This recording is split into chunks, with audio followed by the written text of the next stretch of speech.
Bonjour. Rappelle-toi, je t'ai dit hier que nous aurions vu l'histoire d'un roi qui a eu une attitude différente de celle d'Akab. Juste avant, prions. Notre bon et tendre Père, grande est notre joie en cet instant, car nous découvrons que le Dieu de l'Ancien Testament, contrairement à ce que disent des gens, il est bon, il est miséricordieux. Seigneur, nous te demandons pardon d'avoir négligé la lecture de la parole. Nous te demandons pardon d'avoir écouté les propos malveillants de certaines personnes en qui nous avions placé notre confiance. De nous aider à marcher avec toi chaque jour au nom de Jésus. Amen. Nous allons au livre de Jonas. C'est un petit prophète. Rappelle-toi. J'avais lu avec toi dans Jonas 1. Tu as oublié? Bon, écoute. Note dans le cahier. Jonas chapitre 1, versets 1 à 3. Jonas 1, versets 1 à 3. La parole de l'Éternel fut adressée à Jonas, fils d'Amittai, en ces mots. Lève-toi, va à Ninive, la grande ville, et crie contre elle, car sa méchanceté est montée jusqu'à moi. Et Jonas se leva pour s'enfuir à Tarsis, loin de la face de l'Éternel. Il descendit à Japhos, et il trouva un navire qui allait à Tarsis. Il paya le prix du transport et s'embarqua pour aller avec les passagers à Tarsis, loin de la face de l'Éternel. Alors je vais essayer d'imager pour toi. On va dire que Jonas habitait comme moi au Lamentin. Et Dieu m'a dit d'aller à Grand-Rivière, près de la montagne Pelée.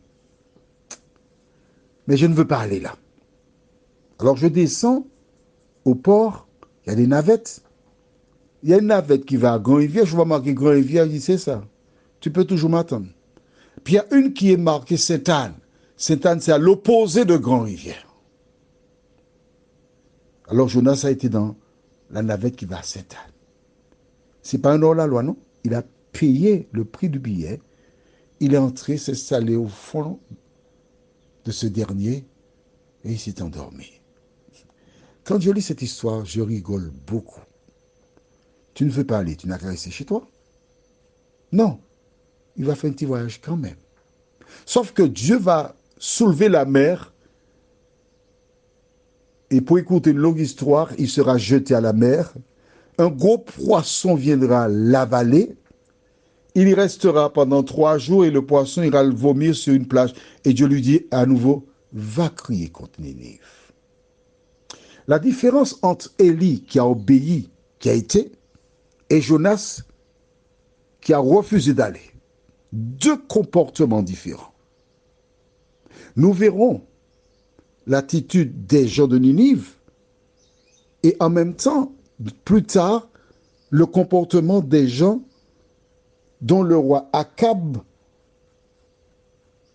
avait emmené dans l'apostasie. Nous lisons donc à partir du chapitre 3, les versets 1 et suivants.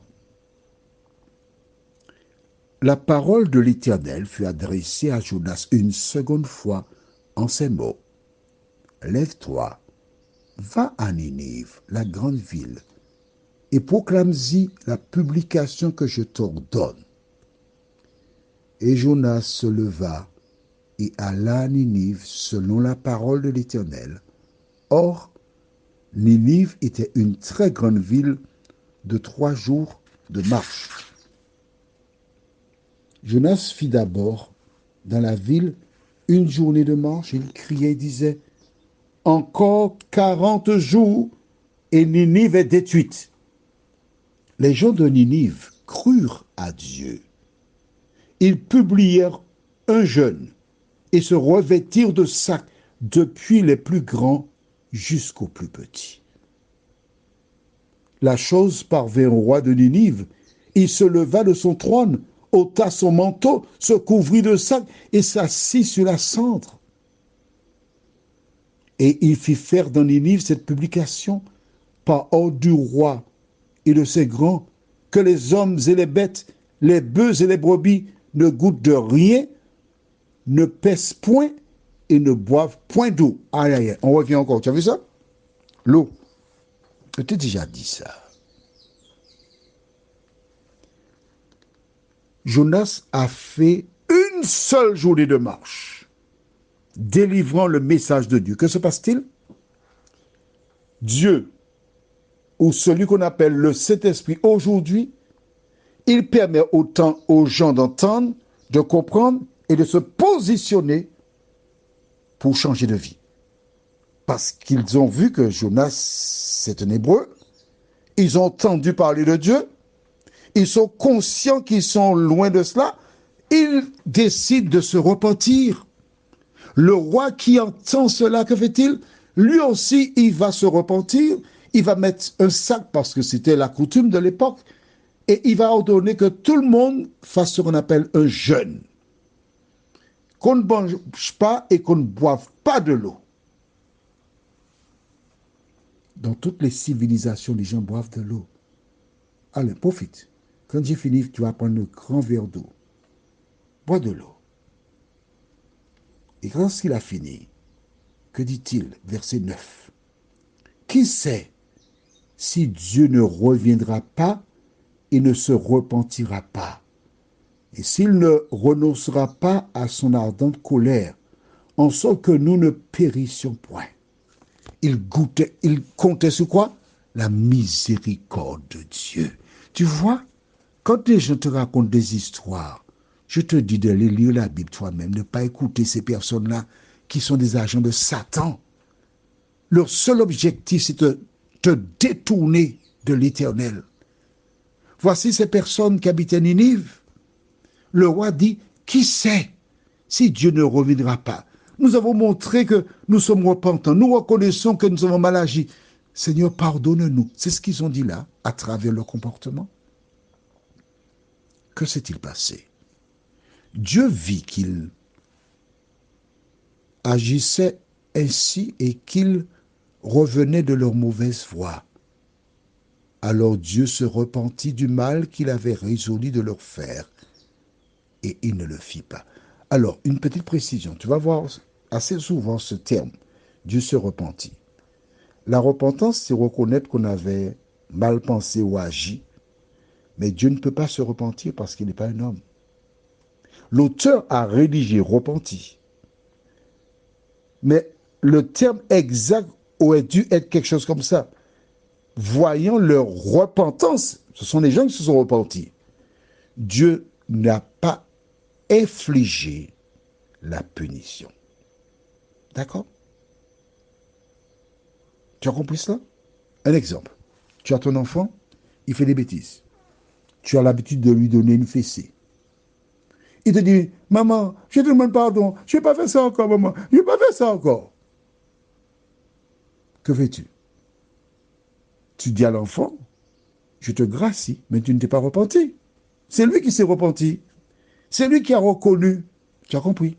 C'est ça. Quel est le désir de Dieu?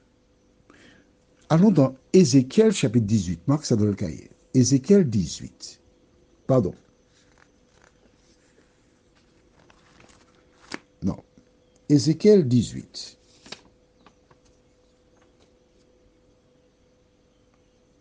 C'est bon? Tu marques Ézéchiel 18? Et nous lisons les versets 21 à 23. Ézéchiel 18, versets 21 à 23. Si le méchant revient de tous les péchés, tu te rappelles ce que veut dire péché? Applique le code. Je ne te dis pas parce que tu devrais connaître maintenant. Sinon, les gens diront que je suis bloqué sur péché. Mais non. Si le méchant revient de tous les, ou encore de toutes les qu'il a commis, s'il observe toutes mes lois, et pratique la droiture et la justice, il vivra, il ne mourra pas. Mais c'est exactement ce qu'on a vu dans Jonas. On est d'accord? Verset 22. Toutes les transgressions, alors tu remplaces transgression par quoi? Un mot qui commence par P. Très bien. Qu'il a commises seront oubliées. Oubliées, c'est-à-dire pardonnées, puisqu'il s'est repenti. D'accord? Il vivra à cause de la justice qu'il a pratiquée. Tu vois donc, tu dois pratiquer quelque chose de bien. Verset 23. Ce que je désire, est-ce que le méchant meurt? Dit le Seigneur, l'Éternel. N'est-ce pas qu'il change de conduite et qu'il vive? C'est ce que Dieu veut. Depuis Ève et Adam, c'est ce que Dieu veut. Les habitants de Jonas, qui n'étaient pas des Hébreux, se sont repentis. Akab, roi d'Israël, hébreu, mais aveuglé par sa femme Jézabel, lui, il ne s'est pas repenti. Prions. Seigneur, merci pour la parole. Au fil des jours, des mois, nous comprenons et nous réalisons que le Dieu de l'Ancien Testament est aussi le Dieu du Nouveau Testament, miséricordieux. Et le message central de la Bible, c'est que l'homme se repente, qu'il change de conduite, qu'il ne soit plus le même, qu'il sorte du camp de l'ennemi pour appartenir à ton camp. Merci Seigneur pour la parole. Nous t'avons prié au nom de Jésus et pour ta gloire éternelle. Amen. Nous reviendrons donc demain, si Dieu nous prévit, demain soir, à Élie. Que ta nuit soit belle. Et à demain, si Dieu nous prévit.